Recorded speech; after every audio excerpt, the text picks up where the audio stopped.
রান্না দেখছেন নি কি সুন্দর হয়েছে, কত যে মজা হয়েছে। এই তরকারি জলদি খাইতে যে এত ভালো লাগবো।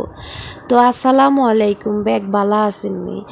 আজকে রান্না করুম গুল্লা মাছ দি, এবং কি টেইয়া টেইয়া করি আলু দি রান্না করুম, গুল্লা মাছের ঝোল বানাবো।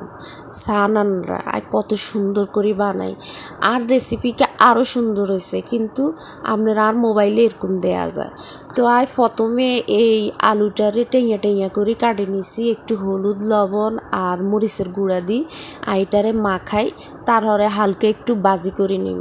বাজি করিটা নেনটা মানেটা হয়েছে কিয়া, বাজি করে নিলে একখানা মানে তরকারির মধ্যে দিলে মাখা মাখা হয় এবং কি স্বাদও লাগে, নাইলে ঝোলটা ঘন হয় না, মজা হয় না। তো এবার বাজি করে নিয়ে সান, এভাবে বাজি করে নিয়ে উঠে হেলাইছি। তারপরে আর ইয়ানে যে বাজির তেল হেগিনের মধ্যে সরিষার তেল একখানা ডালি দিছে, কারণ সরিষার তেল দেন ছাড়া কিন্তু আবার আর কাছে তরকারি হওয়াদ লাগে না, এই কারণে সরিষার তেল দিছি। আর হেয়াজ বাজি করে নিছি হালকা, নিয়ে মরিচের গুঁড়া, অলিদের গুঁড়া আর লবণ দিয়ে একখানা বাজি করে নিলে কি হইব, মরিচের গুঁড়া যে সেন্টটা আছে না, এই সেন্টটা আসবো। আমি চাই মরিচের গুঁড়া সেন্টটা যেন থাকে, আমার কাছে ওইটা ভালো লাগে। তারপরে দিয়ে দিছি ইয়ানো রসুন বাটা 2 টেবিল চামচ।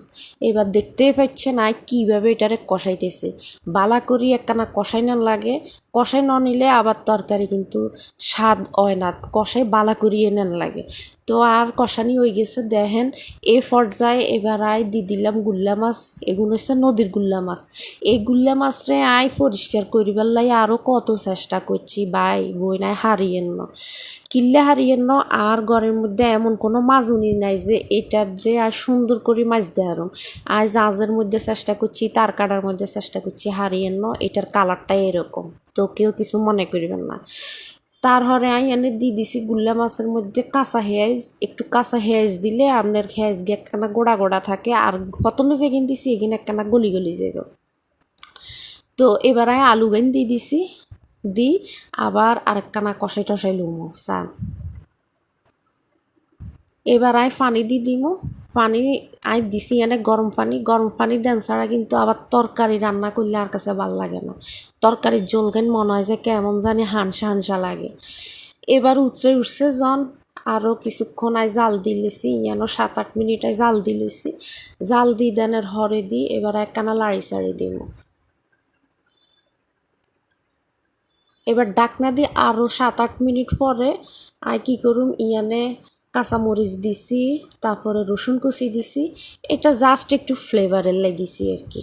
তো দিয়ে আবার একখানা লাড়ি ছাড়ি দিমু।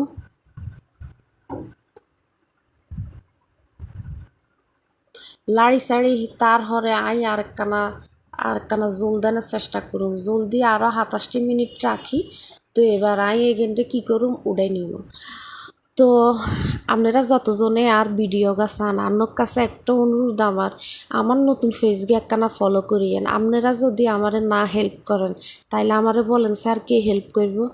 তো সবাই ভালো থাকিয়েন, সুস্থ থাকিয়েন, আল্লাহ হাফেজ, আসসালামু আলাইকুম।